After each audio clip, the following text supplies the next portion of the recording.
So, hi guys and welcome back to the channel Deepak Yadav Education. Welcome to the daily current affairs of 16th of March 2021.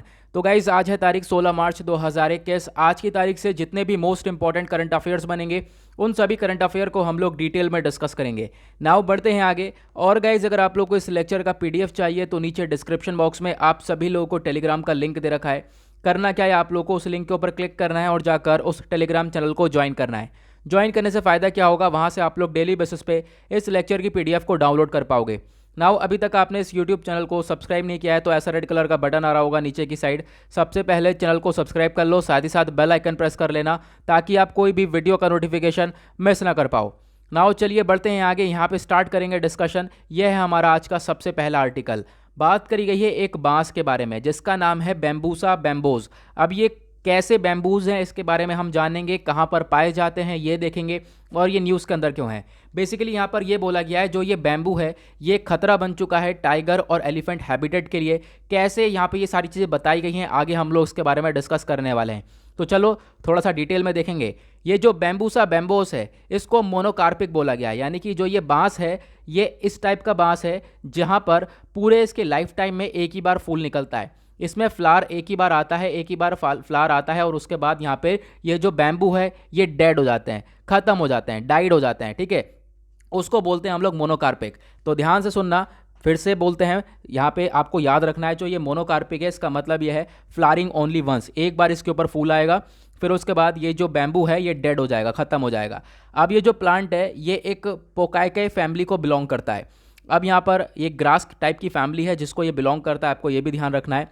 और इसकी जो flowering cycle है वो कम से कम 40 से 60 साल तक की ये साइकिल है, एक बार देखने को मिलता है यहाँ पर ये फ्लावर इस बैम्बू के अंदर। नाउ ये जो बैम्बूसा बैम्बोज है इसको हम लोग जाइंट थॉर्नी बैम्बू भी बोलते हैं, बहुत बड़े बड़े कांटे वाला बैम्बू होता है। इंडियन थॉर्नी बैम्बू भी बोला जाता है, स्पाइनी बैम्बू भी बोला जाता है, साथ ही साथ थॉर्नी बैम्बू भी बोला जाता है। तो इसको बहुत सारे नाम से और भी नामों से जाना जाता है। ये जो स्पीशी है ये खासकर देखने को मिलती है सदर्न एशिया के अंदर, ये आपको ध्यान रखना है। उसके बाद अगर हम बात करें ब्राइट ग्रीन कलर के ये होते हैं स्पाइनी बैम्बू और काफ़ी मोटे होते हैं, हैवी होते हैं और प्लस काफ़ी घने होते हैं। तो यहाँ पे मैं आपको पिक्चर दिखाता हूँ कुछ इस टाइप की, ये हैं बैम्बूसा बैम्बोस। ओके, नाउ आगे बात करते हैं। अब यहाँ पे रिसेंटली यहाँ पे हाल ही में क्या डेवलपमेंट हुआ है उसके बारे में बात करेंगे। तो सबसे पहले जो ये बैम्बू ग्रूव्स है ये कहाँ पे देखने को मिलते हैं, वायनाड फॉरेस्ट में। यहाँ पे वायनाड फॉरेस्ट, अब यहाँ पे आपके लिए एक क्वेश्चन डेफिनेटली बन जाता है, वो है वायनाड वाइल्ड लाइफ सेंचुरी के बारे में। ठीक है, ये बैम्बूज कहाँ पे देखने को मिलते हैं ज़्यादातर, वायनाड वाइल्ड लाइफ सेंचुरी। तो ये वायनाड वाइल्ड लाइफ सेंचुरी कहाँ पर है ये आप लोगों को बताना नीचे कमेंट सेक्शन में और ज़रूर इसका आंसर देना क्योंकि बहुत इंपॉर्टेंट है ये। ठीक है, तो यहाँ पे आप लोगों को ये बताना है। अब यहाँ पे अगर हम बात करें जो ये फॉरेस्ट है यहाँ पर आप कह सकते हो ये हर्बीवोर का काम करता है, यानी जो ये बैम्बू है ये मेन स्टे है हर्बीवोर्स के लिए, यानी जो एनिमल फूल पत्ते खाते हो उनके लिए एक मेन यहाँ पे आप कह सकते हो यही चीज़ मिलती है। लेकिन आप देख पाओगे इसमें भी क्या होता है, एक बार फूल निकलता है और फिर उसके बाद ये डेड हो जाता है। तो आप देख सकते हो कहीं ना कहीं ये अफेक्ट करता है एनिमल के हैबिटेट को भी। ओके, नाउ यहाँ पे अगर हम बात करें इसमें तो यहाँ पे जो वाइल्ड एनिमल्स हैं अलग अलग सेंचुरीज से निकल कर जाते हैं वायनाड के अंदर। ठीक है, वायनाड फॉरेस्ट में जाते हैं क्योंकि समर में क्या होता है, गर्मियों में ज़्यादातर क्या होता है यहाँ पे तो आपको देखने को मिलेगा जो ये वायनाड वाइल्ड लाइफ सेंचुरी है यहाँ पर जो है बैम्बूज ये वाले आप लोगों को देखने को मिलेंगे। लेकिन बहुत सारी जो इसके आसपास की सेंचुरीज हो गए, नीलगिरी बायोस्फीयर हो गया, तो यहाँ से जो जानवर हैं, यहाँ से जो एनिमल्स हैं वो निकल कर आ जाते हैं और यहाँ पर माइग्रेट करते हैं, यानी इस वायनाड फॉरेस्ट में जाते हैं। क्योंकि ये जो पर्टिकुलर एरियाज़ है जहाँ से ये निकल कर आते हैं वहाँ पर जो पानी हो गया या फिर वहाँ पे चारा हो गया वो सब खत्म होने लगता है, शॉर्टेज होने लगता है उसका, तो निकल निकल कर ये यहाँ पर जाते हैं। अब यहाँ पर जाते हैं तो ऑब्वियस सी बात है ये लोग आप कह सकते हो हर्बीवोर को ढूंढेंगे। जो एलिफेंट वगैरह हो गया ज़्यादातर हर्बीवोरस एनिमल ही है, तो क्या होगा, ये क्या क्या होता है कि इसको प्लांट वगैरह चाहिए खाने के लिए। लेकिन यहाँ पे अगर हम बात करें तो एडवर्सली इफेक्ट करता है जो ये ग्रेगरियस फ्लावरिंग है, मतलब कि एक बार इसमें फ्लावर निकलता है, ये जो बैम्बू है इस पर एक बार फूल निकलेगा फिर उसके बाद वो फूल निकलेगा ही नहीं कभी, प्लस जो ये बैम्बू है वो डेड हो जाएगा, ख़त्म हो जाएगा। तो ये इसका इफेक्ट बहुत बड़ा पड़ेगा एलिफेंट्स के ऊपर। तो बेसिकली यहाँ पे बताया गया है तो ये कहीं ना कहीं इसका इफेक्ट पड़ेगा एनिमल्स के ऊपर। तो यहाँ पे न्यूज़ के अंदर ये चीज़ें थी, तो आई होप आप लोगों को क्लियर हो गया होगा। दो तीन चीज़ें बहुत इंपॉर्टेंट है, ये बैम्बू का साइंटिफिक नेम याद रखना, कौन सी फैमिली से बिलोंग करता है याद रखना, और कहाँ पर पाया जाता है, Wayanad Wayanad wild life sanctuary के अंदर। और ये वायनाड वाइल्ड लाइफ सेंचुरी है ये कहाँ पर है ये आप लोगों को बताना है नीचे कमेंट सेक्शन में। चलो आगे बढ़ते हैं नेक्स्ट आर्टिकल की तरफ। आर्टिकल नंबर 2 बात करता है कोमोरोस के बारे में। अब यहाँ पे क्या हुआ है बेसिकली, तो जो INS है, इंडियन नेवल शिप, भारत का एक शिप है जो जिसका नाम है जलश्वा।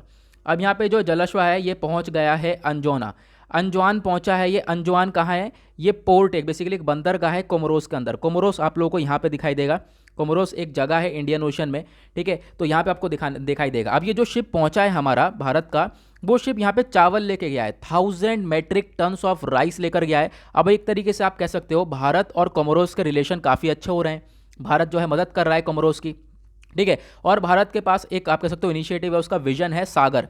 सागर का मतलब है security and growth for all in Indian Ocean reason.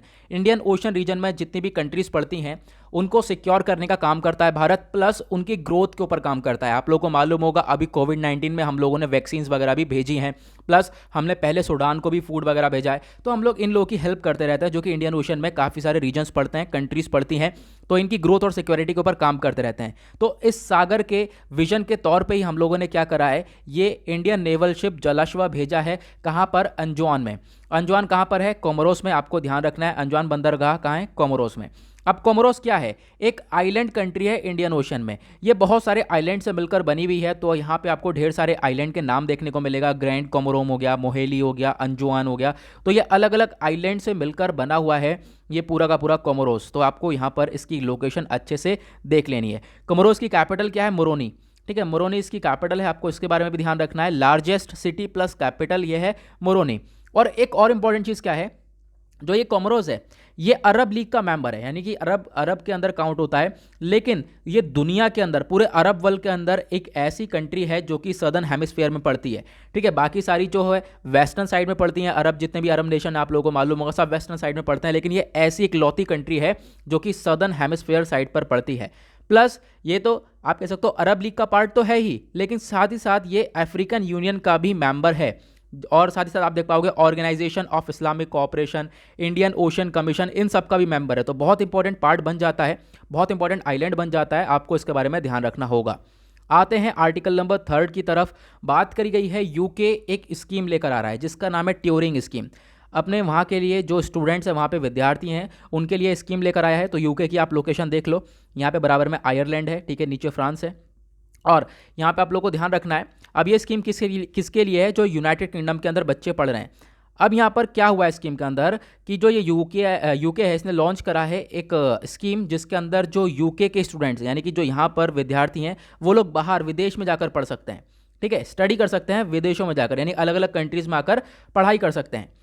अगर हम बात करें ये जो स्कीम है, ये जो ट्यूरिंग स्कीम है, ट्यूरिंग नाम कहाँ से आया इसका, तो यूके के अंदर आप कह सकते हो इन्होंने एक English mathematician plus code breaker थे जिनका नाम है एलन ट्यूरिंग, तो इनके नाम पर ये स्कीम का नाम रखा गया है। प्लस इसके अंदर क्या है, जो स्कूल कॉलेजेस यूनिवर्सिटीज़ हैं उत्तराखंड के अंदर, सॉरी उत्तराखंड यूके उत्तराखंड जब काफ़ी ज़्यादा न्यूज़ के अंदर है तो वही याद आता है, यूनाइटेड किंगडम के अंदर, ठीक है।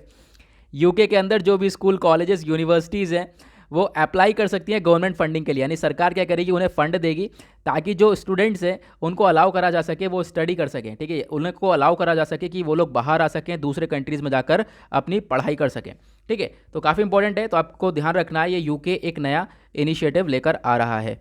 ओके, नाउ आते हैं नेक्स्ट पॉइंट की तरफ। बात करी गई है जो ये स्कीम है for which British government has allocated 110 million pounds.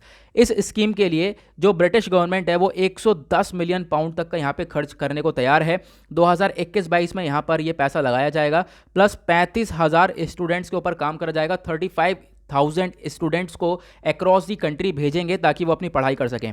इसके अंदर इंडिया भी इंक्लूड होता है, ठीक है। तो यहाँ पे बच्चे जो हैं वहाँ के निकल के आएंगे बाहर अपने स्टडी करेंगे, ठीक है, आपको ध्यान रखना है। उसके बाद जो ये स्कीम है ये एक पूरा का पूरा ग्लोबल प्रोग्राम है, इसके अंदर हर कोई कंट्री हिस्सा ले सकती है, हर कोई कंट्री जो यूके के इंस्टीट्यूशंस हैं उनके साथ पार्टनरशिप कर सकती है, ठीक है, जिससे कि दोनों को फ़ायदा हो। तो इस तरीके का यूके एक प्रोग्राम लेकर आया है, वहाँ पे एक स्कीम आई है, ये काफ़ी इंपॉर्टेंट बन जाता है। नाउ आते हैं आर्टिकल नंबर 4 की तरफ। बात करी गई है panel on mythical Saraswati river. अब जो ये सरस्वती नदी है इसके लिए एक एडवाइजरी कमेटी हुआ करती जो कि इस पे स्टडिंग वगैरह करी जाती है, जो सरस्वती रिवर है उसके ऊपर स्टडी वगैरह करी जाती है, और वो एक कमेटी के द्वारा करी जाती थी ना। वो कमेटी का टाइम पीरियड पूरा हो गया था, वो कमेटी खत्म हो गई थी ना। वापस से जो राज्य सरकार है हमारी, वो उस कमेटी को, जो एडवाइजरी कमेटी है उसको वापस से रिकॉन्स्टिट्यूट कर रही है, वापस से उस कमेटी को ला रही है।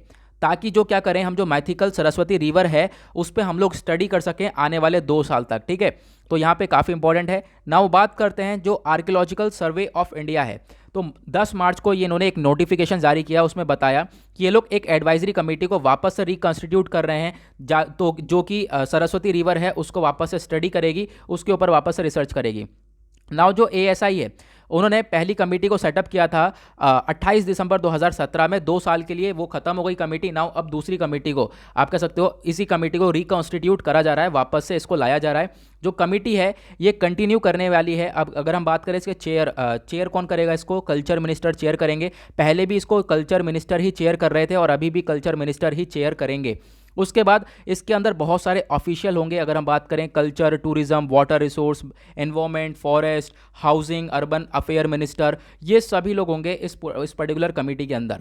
और ये जो कमेटी है ये पूरी तरह से आप कह सकते हो काम करने वाली है। प्लस जो पिछली कमेटी ने जो भी काम किया है वो काम को पहले देखेगी, फिर एक रिव्यू करेगी, फिर उसके बाद आने वाले टाइम पे प्लान करेगी, प्लस उसके बाद जो है रिसर्चेस वगैरह भी करी जाएंगी। ठीक है, इस कमेटी के द्वारा। चलो आगे आते हैं नेक्स्ट आर्टिकल की तरफ। यहाँ पे आता है नेक्स्ट आर्टिकल, बात करी गई है आईएमसी के बारे में, इंडेक्स मॉनिटरिंग सेल के बारे में। अब ये इंडेक्स मॉनिटरिंग सेल क्या होता है आगे हम लोग जानेंगे इसके बारे में, पहले उससे पहले देख लेते हैं क्या बोला गया यहाँ पे। सबसे पहले हम लोग इसके बारे में जान लेते हैं। जो इंडेक्स मॉनिटरिंग सेल है इसको सेटअप करा गया था इंफॉर्मेशन एंड ब्रॉडकास्टिंग मिनिस्ट्री के द्वारा। ठीक है, इसका मेन पर्पज़ ये है कि भारत की जो रैंकिंग है वर्ल्ड फ्रीडम इंडेक्स में उसको इंप्रूव कर सके। हालांकि भारत के अंदर वर्ल्ड फ्रीडम इंडेक्स को लेकर आज के टाइम पर रैंकिंग बहुत बुरी रहती है। ठीक है, और यहाँ पे बेसिकली क्या होता है, जो जर्नलिस्ट वगैरह हैं हमारे यहाँ, जर्नलिस्ट वगैरह को सही से ट्रीट नहीं करा जाता। आप कह सकते हो कहीं भी प्रोटेस्ट चलता है उनको गिरफ्तार अरेस्ट कर लिया जाता है, सेडिशन के चार्जेस लगा दिए जाते हैं, देशद्रोह का चार्ज लगा दिया जाता है। तो जर्नलिस्ट को कैसा ट्रीट करा जाता है, प्रेस को कैसे ट्रीट करा जाता है किसी कंट्री के अंदर, वो सारी चीज़ें देखने के बाद वर्ल्ड प्रेस फ्रीडम इंडेक्स के अंदर उस कंट्री का नाम दर्ज किया जाता है। इंडिया के अंदर यहाँ पे काफ़ी आप कह सकते हो रैंक काफ़ी बुरी है इंडिया की। आप लोगों को बताना है पिछला जो वर्ल्ड प्रेस फ्रीडम इंडेक्स है उसमें क्या रैंक है इंडिया की। अगर आप लोगों को मालूम है तो नीचे कमेंट सेक्शन में ज़रूर बताना। नाउ यहाँ पे अगर हम बात करें तो ये जो आईएमसी है इनके द्वारा बताया गया, इन्होंने पॉइंट आउट किया कि जो राइट टू डिसेंट है ये एक सेंट्रल फोकस होना चाहिए प्रेस फ्रीडम के लिए। यानी कि राइट टू डिसेंट मतलब कि लोगों के पास फ्रीडम ऑफ स्पीच होनी चाहिए, मतलब पूरी तरह से वो बोल सकें, फ्रीडम ऑफ एक्सप्रेशन होना चाहिए, पूरी तरह से अपने आप को एक्सप्रेस कर सकें। तो ये ज़रूर होना चाहिए। किसी भी एक जो जर्नलिस्ट है ना वो इंडिपेंडेंट जर्नलिस्ट होना चाहिए, उसको किसी के अंदर किसी के दबाव में ना काम करे। ठीक है, प्लस उसके ऊपर कोई कार्रवाई ऐसी ना हो, क्योंकि आज के टाइम पे अगर हम देखें तो जर्नलिस्ट को बहुत ही अलग तरीके से ट्रीट करा जाता है हमारी कंट्री में। और ये हमारी कंट्री की बात नहीं है, ऑल ओवर द वर्ल्ड जो है जर्नलिस्ट को बहुत बुरी तरीके से ट्रीट करा जाता है। क्यों? क्योंकि जर्नलिस्ट क्या करते हैं ना, सरकार के पर्दे फास्ट कर देते हैं। जो सरकार कर रही है वो सब यहाँ पर सर्च करके, रिसर्च करके और पूछताछ करके जो है उनके पर्दे फास्ट कर देते हैं। तो सरकार जो है यहाँ पर पूरी तरह से आप कह सकते हो जर्नलिस्ट को उल्टी सीधी तरीके से ट्रीट करती है। तो बेसिकली उसके लिए यहाँ पर ये काम करता है कि ऐसा ना हो। प्लस यहाँ पे जो जर्नलिस्ट है उनको अच्छी तरीके से ट्रीट करा जा सके, जिससे कि हमारा प्रेस एरिया है, प्रेस है, वो हम अच्छी तरीके से चल सके और हमारी जो इंडिया की रैंक है वर्ल्ड प्रेस फ्रीडम इंडेक्स के अंदर वो रैंक भी हमारी अच्छे से बढ़ सके। नाउ 15 मेंबर की कमेटी बनाई गई है और आप देख पाओगे जिसकी 4 मीटिंग पहले हो चुकी हैं मई से लेकर दिसंबर तक। यहाँ पे आप कह सकते हो मई और दिसंबर में पिछले साल ये मीटिंग हुई है जर्नलिस्ट को लेकर। और गवर्नमेंट फंक्शनरीज़ यहाँ पे चार जर्नलिस्ट थे, गवर्नमेंट फंक्शनरीज़ थे, इन सब के बीच में मीटिंग हुई है। अब यहाँ पे कौन चेयर वेयर कराए ये आपके लिए इंपॉर्टेंट नहीं बनता। आगे हम लोग बात करते हैं फिर क्या हुआ। ये जो कमेटी है, कमेटी ने क्या करा, सरकार को एक रिपोर्ट दिया। रिपोर्ट के अंदर ये बताया कि जो आज के टाइम पर डिफेमेशन है उसको डीक्रिमिनलाइज कर दिया जाए। भारत के अंदर जो डिफेमेशन है उसके ऊपर क्रिमिनल चार्जेस लग जाते हैं। डिफेमेशन क्या होता है, मतलब किसी की रेपुटेशन को डैमेज करना। अगर ये भारत के अंदर किसी को कोई डिफेम करता है तो उसको क्रिमिनल माना जाता है। ठीक है, उसको क्रिमिनलाइज कर दिया जाता है। लेकिन यहाँ पे रिकमेंडेशन ये दी है रिपोर्ट ने कि उसको डीक्रिमिनलाइज कर दिया जाए। ठीक है, उसको आप कह सकते हो अगर किसी के रेपुटेशन के ऊपर चार्जेस वगैरह लगाए जा रहे हैं, किसी की रेपुटेशन के ऊपर डैमेज करी जा रही किसी की रेपुटेशन, तो उसको क्रिमिनलाइज ना करा जाए। ठीक है, क्योंकि उसको जो कर रहा है उसको क्रिमिनलाइज के कैटेगरी में ना लाया जाए। तो यहाँ पे देखो बहुत सारी कंट्री ऐसी हैं जहाँ पर ये डीक्रिमिनलाइज ही है, लेकिन इंडिया ऐसे कुछ कंट्रीज़ के अंदर आता है जिन्होंने डिफेमेशन को क्रिमिनलाइज कर रखा है कि अगर आपने किसी को डिफेम किया है तो आप क्रिमिनल कहलाओगे। ओके, नाउ यहाँ पे अगर हम बात करें, ये भी बोला गया है इसके अंदर, रिपोर्ट के अंदर ये भी बोला गया कि अगर किसी भी मीडिया या फिर पब्लिकेशन के खिलाफ एफआईआर दर्ज करनी है तो सबसे पहले प्रेस काउंसिल ऑफ इंडिया से सहमति लेनी पड़ेगी, तभी आप लोग जाकर इस किसी भी मीडिया या पब्लिकेशन के खिलाफ एफआईआर दर्ज कर सकते हो। ठीक है, और यहाँ पे मतलब एक तरीके से जो जर्नलिस्ट वगैरह उनको प्रोटेक्ट करने की बात करी जा रही है, ताकि जो हमारी रैंकिंग है वर्ल्ड फ्रीडम इंडेक्स में वो काफ़ी वर्ल्ड प्रेस फ्रीडम इंडेक्स में ताकि रैंकिंग जो है वो हमारी बढ़िया हो सके। ठीक है, तो यहाँ पे आप लोगों को ये चीज़ क्लियर हो गई। आगे बढ़ते हैं, आज का लास्ट आर्टिकल बात करता है AEG-12 के बारे में। अब यहाँ पे ये मॉस्क्यूटो प्रोटीन है, मॉस्क्यूटो प्रोटीन है जिसको हम लोग AEG-12 बोलते हैं। अब यार 15 मिनट का वीडियो हो गया, मेरा टारगेट ये होता है कि मैं डेली 15 मिनट का वीडियो बनाऊं। ठीक है, ज़्यादा लंबा हो जाता है फिर दिक्कत पड़ जाती है, तो हम लोग क्या करते हैं यहाँ पर रोक देते हैं वीडियो को। ये वाला आर्टिकल हम लोग कल के दिन डिस्कस कर लेंगे। बेसिकली यहाँ पे क्या है, मैं आपको एक ओवरव्यू दे देता हूँ। जो ये मॉस्क्यूटो है, ये मॉस्क्यूटो प्रोटीन है AEG-12। ये क्या करता है, ये रोक देता है किस किस को, फैमिली ऑफ वायरसेस, मतलब वायरसेस का ट्रीटमेंट एक तरीके से। कौन कौन से वायरस, येलो फीवर हो गया, डेंगू, वेस्ट नाइल, जीका, इन सब का ट्रीटमेंट बन गया है ये मॉस्क्यूटो प्रोटीन AEG-12। AEG-12 काफ़ी फायदेमंद है, यहाँ पे बेसिकली बोला जा रहा है, और साइंटिस्ट के द्वारा बोला गया है, जो भी यूएस के नेशनल इंस्टीट्यूट्स ऑफ हेल्थ के साइंटिस्ट हैं उनके द्वारा बोला गया कि जो ये प्रोटीन है ये काफ़ी बेनिफिशियल रहेगा और काफ़ी सारे वायरसेस से लड़ने में मदद करेगा। ओके, तो ये था आर्टिकल।